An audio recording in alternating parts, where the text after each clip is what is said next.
of Retribution staking a claim, getting in the way of Tommaso Vicido, who is trying to become immortal.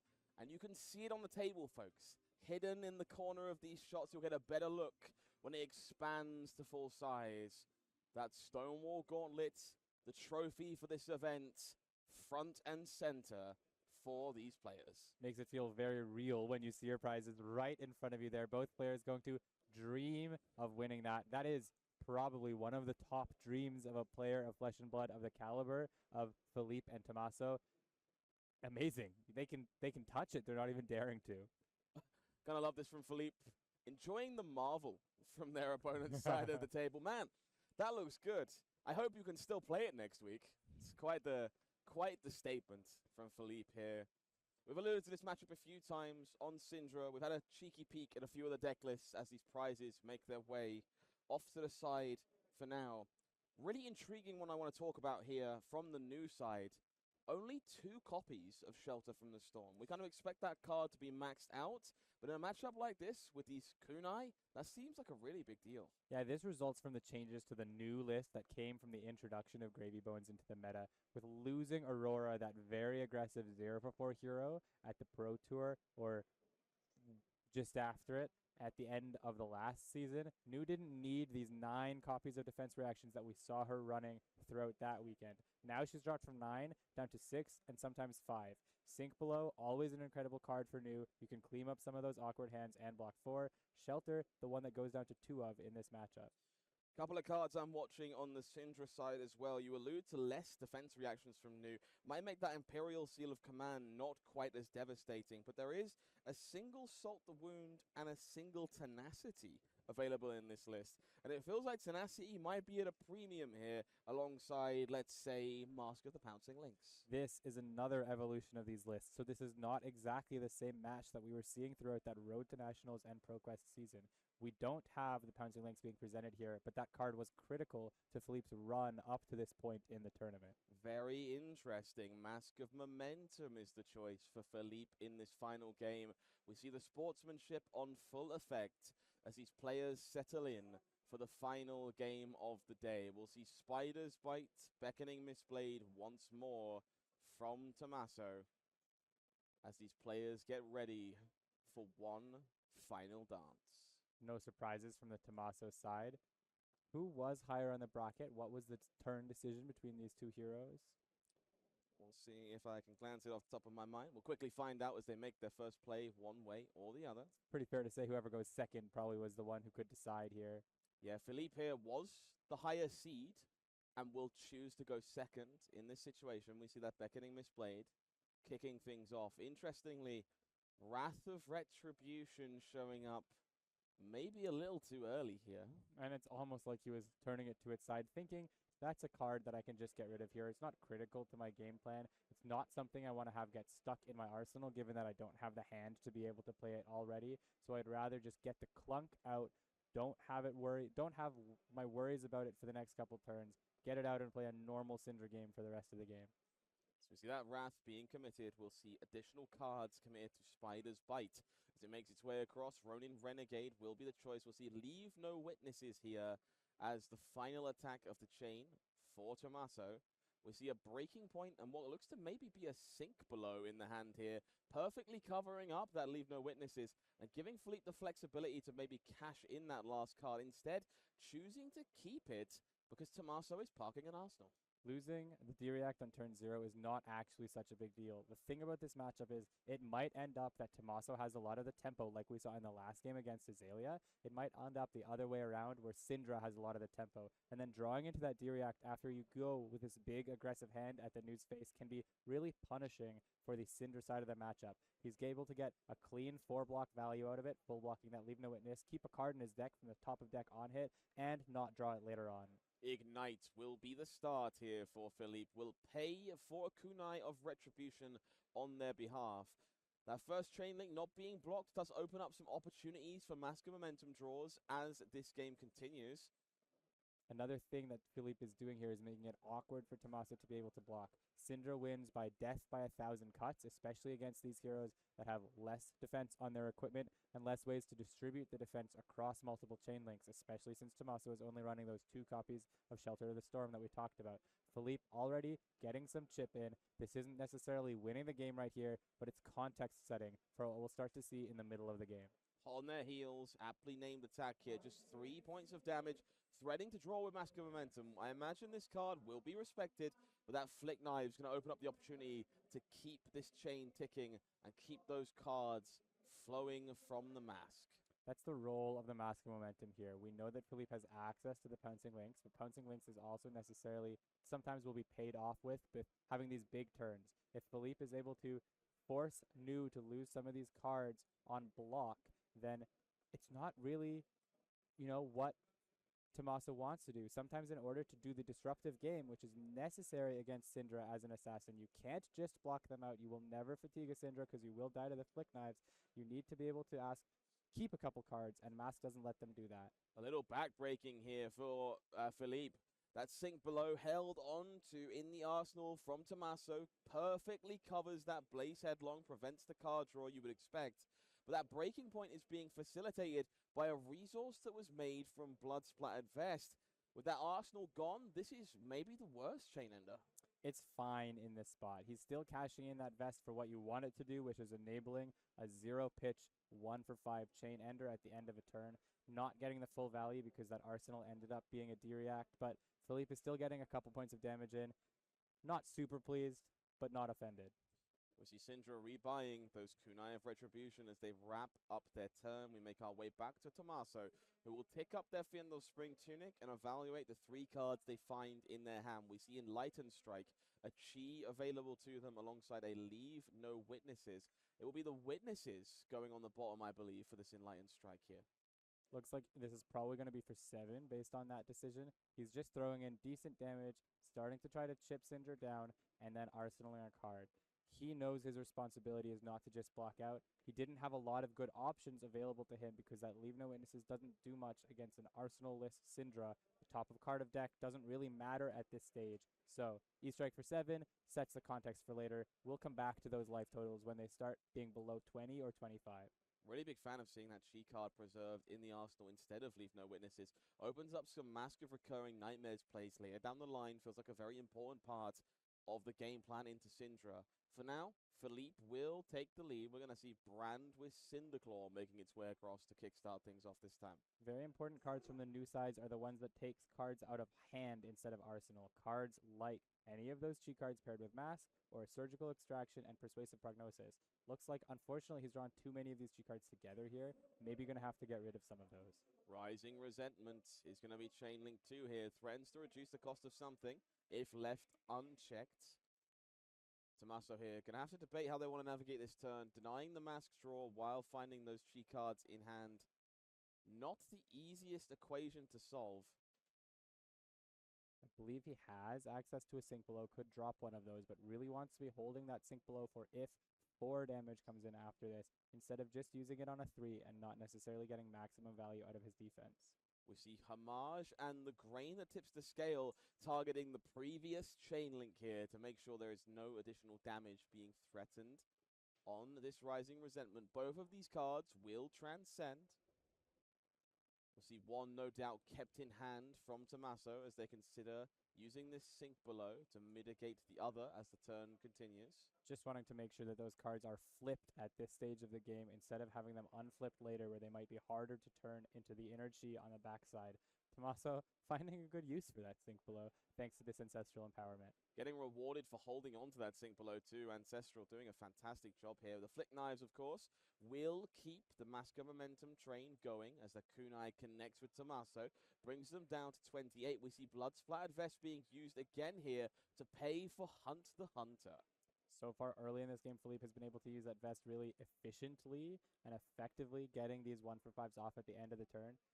That third counter is an ever important one because the third time you use it will be the last time they use it. He wants to make sure he can use it not just for clean efficiency, but possibly to get some real breakthrough damage against Tommaso.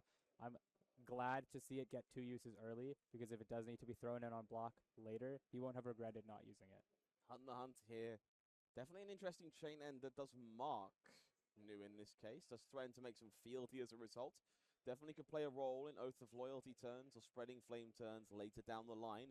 How they want to go about sucking up some damage here. Looks like that red attack reaction on defending duty once more here. Tommaso having an interesting decision. He's got the Persuasive Prognosis. He's got an already flipped Chi, and he's got that Hiss. That Hiss is therefore playable on this turn.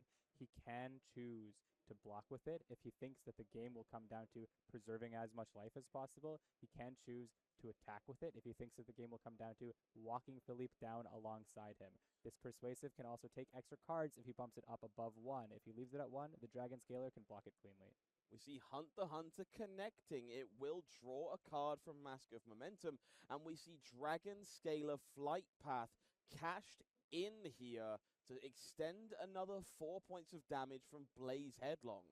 Now the math changes. That Dragon Scaler is no longer an easy 1 block, and this turn is getting bigger.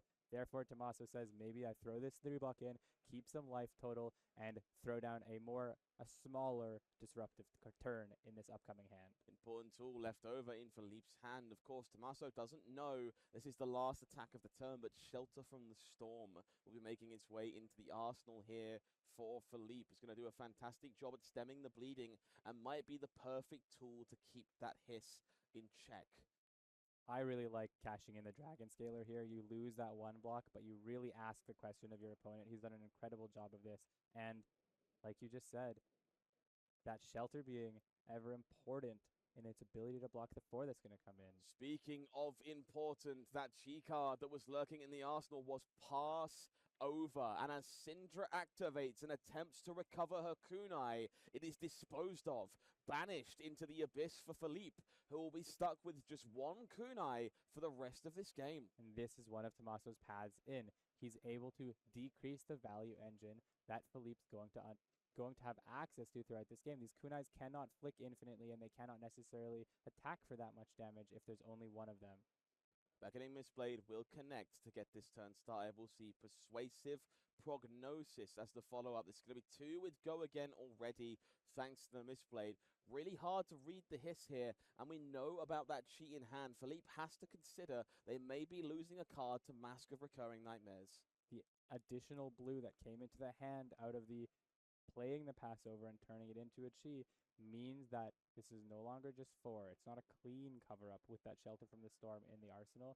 If this is a Hiss, and that's what Philippe's trying to play around, that Shelter is not enough. So now the attack reactions as the second card, as well as that second Chi, have to be once again in play for Philippe when he's thinking about how to block. We'll see that mask activated. Philippe is going to stare at that lava burst at their hand. Gonna get rid of that one. Too hard to enable. We'll see the Shelter from the Storm attempting to save Philippe. It will not be enough. The red Hiss committed by Tommaso. We will find a slither for later on, but for now, Persuasive Prognosis at 5, all thanks to that Beckoning Mistblade. 5 is bigger than 4, even though you're not pushing the maximum damage with that Hiss because you're blocking. You're really only gaining 1 with it. You're getting the on-hit ability, which is the most important part of this Persuasive Prognosis card. It'll gain you some life. It'll disrupt your opponent. Tommaso's done the right thing here. We see a Ravenous Rabble found with Prognosis. Does mean this hand is revealed. We see Throw Dagger, Blaze Headlong, and another Brand with Cinderclaw as the options here for Tommaso.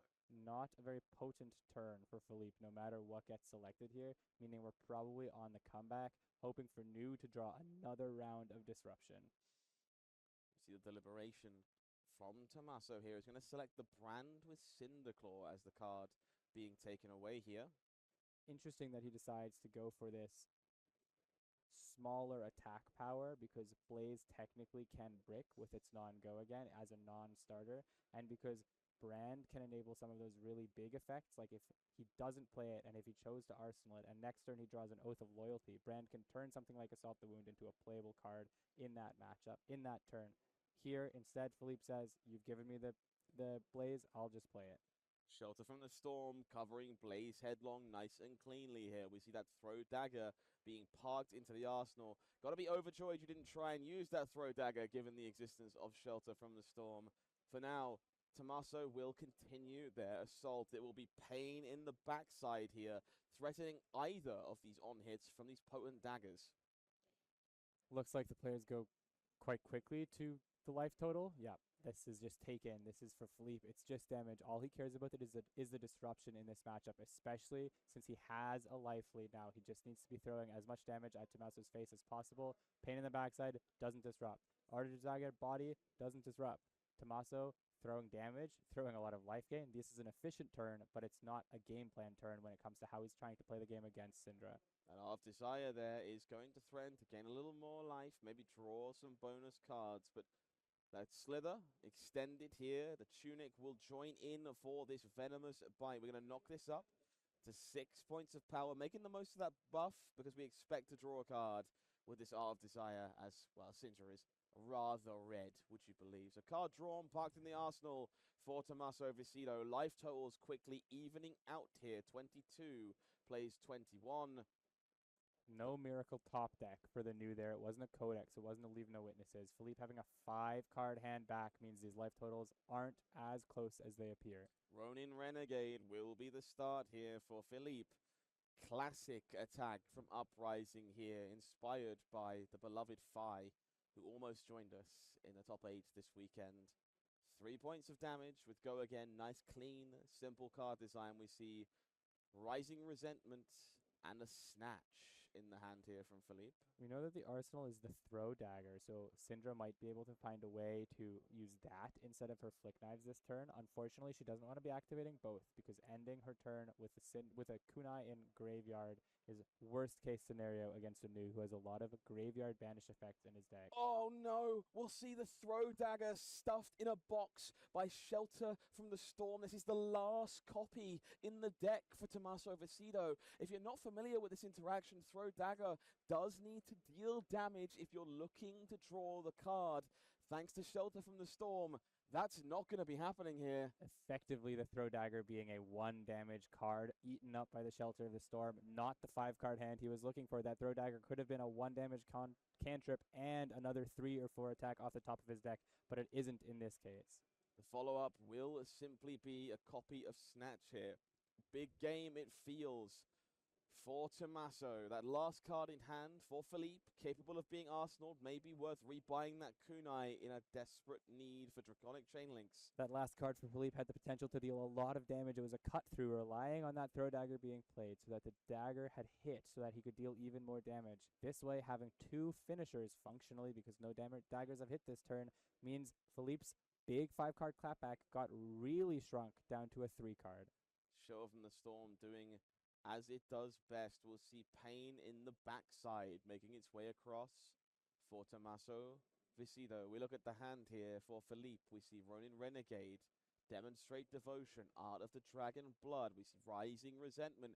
These are potent head jab style effects for Philippe. And again, Pain in the backside, just damage. This is an interaction. Is an interaction. This is just damage, and Philippe has a hand that is functional as a 5-card hand, with all of these cards available to him, with several starters available. There's 1 cost woven in there. He has ways to create a resource, whether it's with that Rising Resentment in his hand or with that last counter of the Blood Splattered Vest. He has a potent offensive turn. Pain in the backside here. A pretty potent start for Tommaso. Those dagger on hits, definitely important should the hand contain a card like Persuasive Prognosis. Another blue card that would benefit from a little extra juice. And that's what Philippe is deciding. Does he need to block to preserve life and prevent one of those buffs that could come off of this pain in the backside? Or does he sniff that there's not much to follow this up, that those daggers would interact with, and actually he'll just take it. Tommaso will play whatever that next card is, or maybe arsenal it, and Philippe can go ahead and deal this big head jab, head jab, head jab, head jab, maybe some leg taps in the middle type turn. It will be Ronin Renegade to kick things off here for Philippe. 3 damage coming across. We see the hand here from Tommaso on the other side. Some defensive options to consider. Sink Below, Enlightened Strike. We see Leave No Witnesses. And that all-important Codex of Frailty. Currently a card in the way in the arsenal, but definitely powerful enough to help get back into this game. That arsenal might be something like a Sigil of Solace or a playable cheat card, but Codex can be awkward in some of these very defensive matchups for new and for Assassin in general. It's a 2-block in this spot. If he's not able to clear out that arsenal, maybe he'll just sink it with his Sink Below. We see Leave No Witnesses committed on defense. That kunai will be flicked in order to maintain Mask of Momentum. That Bloodstained Vest is being cashed in for the final time. We see 4 points of damage coming across from... Going to cover this one up cleanly and avoid that mask draw. Tommaso debating the sink, deciding if they can do better by finding another card. They do take a look. It's Double Trouble that comes off the top before Cut Through is going to be the follow-up here. 4 more damage courtesy of that kunai of Retribution. And this is where the Philippe game plan, the Syndra game plan, becomes this death by 1,000 cuts. He's just dealing damage. These 4s are really awkward to block. Tommaso has to keep a couple cards if he wants to get back into this. And if he's keeping cards, he's taking damage. He could end this turn as low as 7. Then Philippe just needs to be able to live at 17, not get disrupted, and he can deal that 7 relatively easily. 7 to 17, it will be the kunai rebought here as the turn comes to a close. Tunic to 2 for Tommaso Vicido. They have 2 cards to work with. It is Enlightened Strike, Double Trouble. Enlightened Strike alone here does not feel like enough to cause blocks from Philippe. It's not going to be. 7 damage committed real quick. We see the hand here. Lava Burst. We have more ability with this kunai if we could find use of this cut through. We'll start with the potent 1 power dagger to get this turn started for Philippe. We'll see a Rousing Wave reached for immediately. And a Chi card in the hand for Tommaso here might limit defensive capabilities. Philippe showing how much he knows the deck. He didn't even think about that 7. He could see those 4 cards, immediately understand they are playable together. There's no clunk there. There's no reason to think about blocking. Take the damage. Go face. In this turn, that kunai might even be able to swing twice if he's willing to risk losing it. If it is that last point of damage to kill Tommaso, he can flick it, rebuy it, and swing it again. A lot of ways to deal damage on this turn. We're going to see this 4 points here covered up by Art of Desire Mind and those Undertow Stilettos. We'll see Flick Knives activated here. Kunai making its way back into the depths. A point of damage scored enables this cut through. 4 more points of go again damage. The tides never ending here for Philippe on Syndra. Drakai of Retribution. We see Tommaso debating how they wish to navigate this turn. That Chi card feeling painful, limiting the defensive options as they're already down to 6. This is a mask trigger number 2, or mask chain link number 2 because of the flick on that middle chain link there. So Tommaso may be thinking, am I willing to throw in the Tunic here along with one of my 3 blocks and able to turn off the mask? Philippe has a big card left in his hand. It's a 5 damage finisher in the Lava Burst. So no matter what Tommaso decides here, that mask trigger is always just going to go into Arsenal, but Philippe doesn't care about that anymore. He cares about dealing 6 more points of damage. You see Codex of Frailty still lurking in the hand for Tommaso. Double checking where that kunai was. It was, of course, flicked by Flick Knives, representing that chain link there. Does affect how this turn may continue, especially for that Lava Burst. Tommaso having a big think about, I think, how much he can risk maybe taking this and going down to 2 to get maximum information about what Philippe has left as that final card in hand. Whether he's going to be able to threaten a go again that draws a card. Maybe a 4 go again, like a Blaze Headlong would be most punishing to Tommaso, but he's wanting to take a look at maybe it being a snatch or something that doesn't have go again and just a finisher that Tommaso can disrespect. Cut through is the attack being debated here. 4 more points of damage here in the finals of calling Bologna. Remember, if Tommaso Vicido can find their way back into this game, they have the opportunity to send new Alluring Desire into Living Legend forever. In their way, Philippe, Mikolajic doing their best to bring Syndra Drakai Retribution back into the spotlight as we head into the National Championship season. These 2 players playing for thousands of dollars and that gold foil Stonewall Gauntlet. We have another one of these situations where you've got an aggro deck against one of these slower decks that tries to deal damage but also tries to disrupt, and the aggro deck has just asked the question. He's put the thought down. He's presenting damage. He says, you have to decide how you navigate this. I'm just throwing my big numbers at you. And Tommaso really in the tank on what he's going to do. Maybe if he can afford to keep a card, what's the best type of card to keep in order to start getting back into the game against Philippe? Yeah, rightfully so. This feels like the most important decision of Tommaso Vicido's tournament so far. And rightfully so, they will consider the graveyard here. Philippe going to do the same. as the rest of this turn continues. The fate of this calling, literally on a knife's edge, as we make our way through Syndra's turn. Tommaso decides no blocks is the right answer. Will fall all the way down to 2 in the follow-up. A solemn nod of the head as Lava Burst makes its way onto the combat chain, demands 5 points of block value. That Mask of Recurring Nightmares going to be focused on keeping Tommaso alive. Buying back that dagger, keeping it for that flick counter that's now alive. Philippe, if he's able to keep a single playable card and that flick knives, he'll be able to swing 1 point of damage at least, and then hopefully find a way to rebuy that kunai and do it again on the next turn.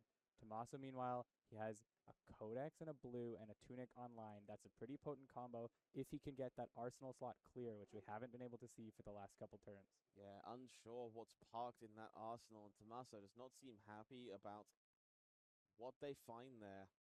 Some options available thanks to that equipment. Not ideal to never line this up with a Bonds of Agony or a similar effect, but may be required for that go again in order to make this turn function. One way or the other, we must strip cards from Philippe Mikolajic, or we're going to find ourselves on the receiving end of flick knives. I have to expect that card in Arsenal for Tommaso is something that is an attack. Maybe it's an Enlightened Strike, and that's why we didn't see it played when it got drawn and it was only 1 card left over. And he's thinking, what's the risk? Can I afford to sink a card, try to draw a card, give it go again, and hope I spend a blue off the top to still be able to use my Codex for go again, for CNC? Deciding instead to dagger. Maybe it's a blue attack in Arsenal that he thinks if this will go through, then that card will be clearable very easily. Beckoning Mistblade will be the start here. 1 point of damage. Have a feeling the flick knives will not be covering this one. Philippe thinking. Tommaso had a think. Tommaso hinted that this blue might matter and that there was an interaction to how this turn was going to play out. And that gives Philippe maybe the hint that given that he decided on the dagger, that might be an important part of the game plan here. Yeah, debating that block with Mask of Momentum here. That card, most of its damage will be done at this point. Deciding whether or not that block value may be better served on whatever this follow-up might be. Say, Surgical Extraction, something similar. May want the headpiece to cover up 5 points of damage. Instead, it will be Bonds of Agony from the Arsenal here. Wow, deciding to go for that riskier dagger bonds play instead of just playing that bonds and then resolving that chi to give it go again and popping those equipment to get the reactions. He's going for the dagger to buff up this bonds and maybe stop something. Philippe doesn't know Tommaso's last card. On board, this goes to 6, +3 from its own effect and +1 from the Fang Strike from that Arousing Wave. If there's a Justinic available, which is the most potent card for Tommaso, that pushes it to 11. Philippe has to be doing the math on what those numbers are and what he can live through. Tommaso, if we see though, capable of the sidestep here, those undertow stilettos. Very capable of granting go again to Bonds of Agony here, regardless of how much block is dedicated. Then using Codex of Frailty to rip another card into the Arsenal and force the issue from Philippe. That Bonds of Agony feels like exactly what Tommaso needed to find their way back into this game. Beckoning Mistblade, granting the extra point of damage. And these reactions that have been waiting here this entire game to put themselves into perspective may be Tommaso Vicido's ticket to being a calling champion and the person who forever sent new into Living Legend. Bonds of Agony already have him go again off this Beckoning Mistblade 2. This is an incredible decision. We saw Tommaso think so long about what to prioritize for this turn. He found this line. My read is this is the perfect way back into the game. This Bonds, because it can go to 11, I think has to demand a card or two. The Codex will make a card be discarded. That's another card. The disruptive on-hit of the thing that follows it, which is probably to be a Leave No Witnesses, that's another card. That's what you need to be doing as Tommaso to get back into this game and to try to punch that ticket. All Philippe Mikolajic needs to find is 2 turns to attack. If they can enable Flick Knives on 2 separate occasions, they will be the winner of this calling here in Bologna, you can see the focus, the understanding of these players after 15 rounds of high-level flesh and blood action. Their future ambitions all come down to bonds of agony. I'm sweating, and it's not just because it's very hot in here. I've been on this position on the new side so often. You've gone down to 2. You felt like this was one of those games where the aggro deck just rolled you, got out ahead, and stopped you from doing the thing that you're trying to do, which is disrupt. But then at the last second, you find that best card in your deck, that Bonds of Agony, and it's perfect. There's so many things of what this could be. Philippe has to consider all of them, and which block covers the most of those scenarios and leaves him alive, first of all, and second of all, able to do what you just said, which is start to flick Tommaso down. See if we can take a peek on Philippe's side. Breaking point. Fire Tenant strike first. Blood runs deep and hot on their heels. So importantly, one starter in this hand. I think at this point, it's not the concept of a starter is not necessarily important. It's the concept of a playable one-card hand in the worst-case scenario for Philippe. So he's definitely going to be looking at those back 2 0 for 3 cards as the ones he maybe wants to keep and try to hold on to no matter what. That Fire Tenant first strike being a 2-block is probably the higher priority of the card he can keep. If he gets to keep 2 cards, it's also really good because it can go 3 into 4 alongside that hot on their heels because it buffs it up, given that it's Draconic. That breaking point, it costs 1. That's the default block card. No matter what, that's going in front of this attack. Yeah, these three block attacks here definitely give Philippe some potential to stay in this game, keep a card for themselves. We will see 6 block dedicated here to Bonds of Agony. Philippe deciding that Justinic is not something they can afford to beat. That's the thing. The Justinic is not worth playing around because if it is Justinic, he's just going to lose one of those cards anyways. If it's Codex following up, he's also just going to lose one of those cards. If it's another Chi, he's just going to lose one of those cards. He's navigated the turn and he's decided, no matter what at the end of this, I think Nu can only take 1 more card if I block 6. I'm not going to take that much damage. I'll still be able to come in for 3 and a flick. I'll be doing the game plan I want to do to get Tommaso dead. We see the Tunic taken here. No reactions used on Bonds of Agony. Those resources spent on Spider's Bite here, looking to blunt the blocking potential as we make our way down to 8. The Codex of Frailty is going to force one of those attacks back into the arsenal for Philippe Mikolajic, and their cards in hand will block less as a result of that venomous Spider's Bite. What that says is you can't pick something that's more potent and put it in arsenal. You're not going to be able to block this out if you have a normally 2-block attack and your Mask of Momentum. You're probably going to lose that arsenal and just play 1 card out of hand. Well navigated, getting that Spider's Bite and making sure to get value off of that Tunic, even though he's having to forego those reactions. He turns that Tunic counter into 1 point of damage because no CNC is in the graveyard, and he can block with it on this upcoming turn as he needs to.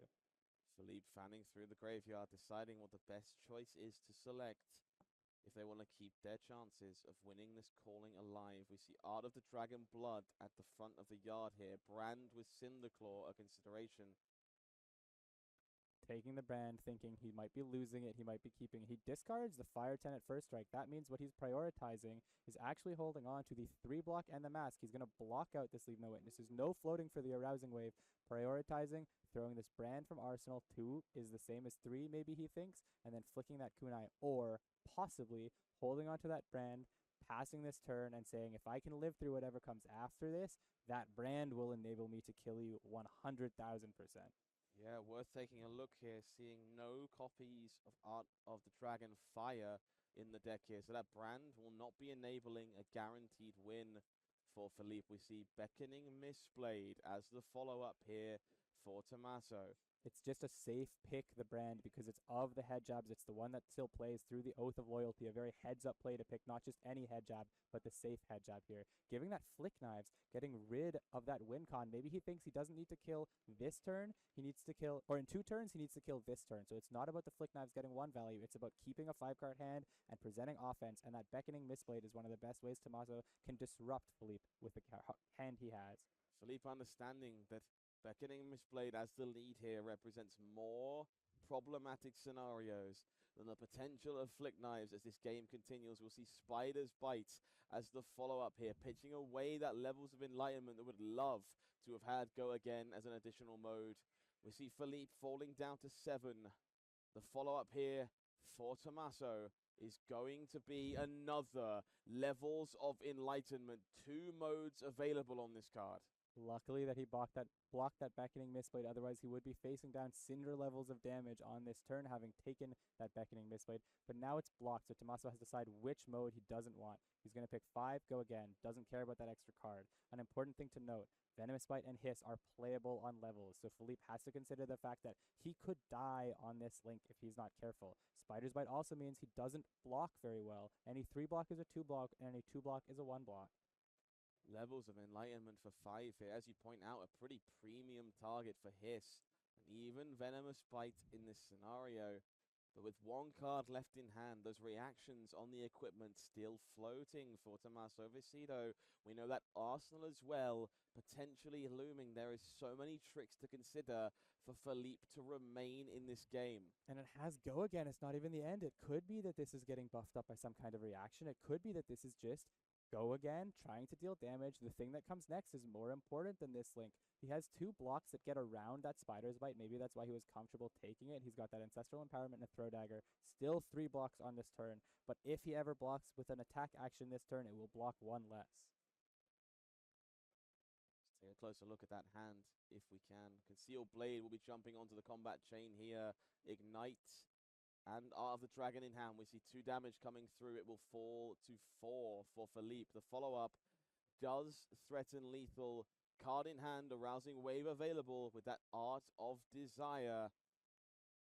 With that card in hand too available for pitch, it's not just a Rousing Wave, it's also the Undertow Stilettos. Tommaso could commit to both reactions here, or he could just go max damage. Venomous Bite is the choice. We'll find Fang Strike joining the fight here. Knocks this to 7. Philippe will fall down to 1 and banish a blue. There is no card drawn here for Art of Desire. Philippe is alive with 1 life remaining, has 3 cards to work with. Importantly, no Flick Knives in sight. Maybe more important than no life gain in that spot is no card draw in that spot is no life gain. New only on 2. Can he live through an assault? It looks like Philippe's turn is going to be 2, 1, 4, and then I think 3 is also there in the mix. Is that enough to get through Tommaso's blocks? Maybe did he draw into a Chi or a couple Chi or some 2 blocks like those Pain in the Backsides and Codex of Frailties? Our finals here, and calling Bologna coming down to the wire. Both these players have inches left between themselves and a calling title and potentially the changing of Flesh and Blood's future forever. Ignite, the start here for Philippe Mikolajic. We see it blocked by Art of Desire Mind. That kunai will be free, immediately blocked by the Fiendal Spring Tunic. The follow-up will just be the art. No, the brand with Cinderclaw corrected there by Philippe. We see 2 more damage, but the information is now available to Tommaso. They know there is an Art of the Dragon Blood following this for 4 more damage. Maybe a very impactful blunder there by Philippe, but it doesn't matter. This was only ever going to be 4. Chip 1. 1 goes down. Tommaso, I think, keeps 1 card in hand. How potent is it? I didn't see it. I don't know if it's a Codex or a Leave or some 1 card play that can really take Philippe. Sacred Art, Undercover Desires. It does nothing here more than threaten Spider's Bite. These players are 1-1. This will earn a card, but we see a Shelter from the Storm in the hand here. Unfortunately for Philippe, there is no starter here. No way to guarantee a kunai. 2 copies of Display Loyalty and a Throw Dagger alongside Shelter from the Storm. Throw Dagger can buy back the kunai using the Syndra ability, but unfortunately, that means he's only going to be able to go kunai with 1 of those red cards into another 3 off of 1 of those red cards. It doesn't buy enough cards out of the new hand to be able to stop Tommaso. These players hold history in their hands. Tommaso analyzing every grain of information they can find as Philippe debates the correct choices here. They must block Spider's Bite, but how do they give themselves the best chance to avoid catastrophe in the following hand from Tommaso Vicido. He can go 1 and 3 with that throw dagger and that display loyalty. I don't believe he can get another chain link. Alternatively, he can block with a display loyalty, throw dagger to still buy back that kunai, come in with that display loyalty for 3, buy 1 card, and hold that effects that Tommaso might draw into if Tommaso doesn't draw a particularly potent hand or just relies on reactions to kill. The hand for Tommaso contains Command and Conquer, Just a Nick, and Bonds of Agony. There is all kinds of potential on the other side of the table if Philippe Mikolajic cannot strip cards. We see the kunai rebought by Throw Dagger. The follow-up is going to be just display loyalty. You have to understand how many ancestral empowerments remain. We're checking this in the moment. These players understand that 1 point of damage is all that matters. We see 1 highlighted immediately by Tommaso, but I believe it's 2. There is a 3rd copy looming, and it could be anywhere. Maybe it's in the banished zone. Tommaso knows the only card they have to consider here is going to be Ancestral Empowerment. If he's concerned about maybe a copy of this throw dagger or the Ancestral Empowerment, some way that can kill him, that he has to be able to block, he might give an extra card that limits his ability to demand cards out of Philip in response. We're at 1-1 here. There's a lot of things that Tommaso could do. It looks like the way he's considering playing it is block with 2 cards, threaten a CNC for 7. That will buy, because of this D-React in Arsenal, several cards out of Philippe and will reset. Currently, only 1 card is placed in front of display loyalty. Tommaso considering what they can afford to risk, what chances they need to take. That Bonds of Agony, copy of Justinic, pulled to the front of the hand here to potentially be dedicated to blocking duty, playing around that final copy of Ancestral Empowerment. And as you so carefully call out, 2 cards left remaining. It will be a blue copy of Surgical Extraction, and Command and Conquer alongside that Floating Arousing Wave will force at least 3 cards. We see Shelter in hand and 6 points of block value on the attack here. That Shelter in Arsenal, a shelter being drawn. He can live with that shelter having its activated ability, but he can't do anything. He can't deal damage back. The Arousing Wave's earned shelter is discarded to prevent 1 point of damage. Both these players hanging on by the skin of their teeth, but there is no retort from Philippe Mikolajic. It's going to be full 4 cards to work with from Tommaso Vicido, who is on the edge of their seat. I'm on the edge of my seat as we get ever closer to the idea of new alluring desire leaving Classic constructed. If we can see the hand, we'll have a better idea. We see Enlightened Strike, Surgical Extraction, a copy of Hiss, Levels of Enlightenment, the perfect suite of cards to spell Philippe's demise. It will be levels to start things off here. Pitching Surgical will no doubt select Go Again, representing both Hiss here and the ability to fire Enlightened Strike. The Hiss will be played. Is there the defense reaction to stem the bleeding? We know that Shelter from the Storm is in the arsenal and it will survive. It will be Enlightened Strike coming in as the final attack of the turn, and the block value will soak it up. We are still playing the game, ladies and gentlemen. Philippe still alive on 1 life. Slither going to the bottom of the deck in order to enable that turn. Try to get the Trixie win with the Hiss. Try to get the damage win with the E-Strike. He had both outs there. It wasn't enough, but this time, no Shelter in Arsenal. Persuasive Prognosis. 3 cards left unknown. We see Just a Nick in the hand, and the ability to gain Go Again from those stilettos to fire Command and Conquer. Again, Tommaso Vicido causing an impossible dilemma, leaving Philippe Mikolajic stuck between a rock and a hard place as they desperately fight to survive and win the calling here in Bologna. It's such a symbolic way for New to go if they do go, because these last few turns have been defined by tricks and confusion and saying, damned if you do, damned if you don't. What are you going to do about it, Philip? What do you think I have? It's never won. It's never only won 3 points of damage. 6 points of damage. Who knows? Go again. Available on the stilettos. We find the cut through will block. It will be just a nick, which is going to be enough to lock up the calling here in Bologna. Tommaso Vecino is your champion and new alluring desire.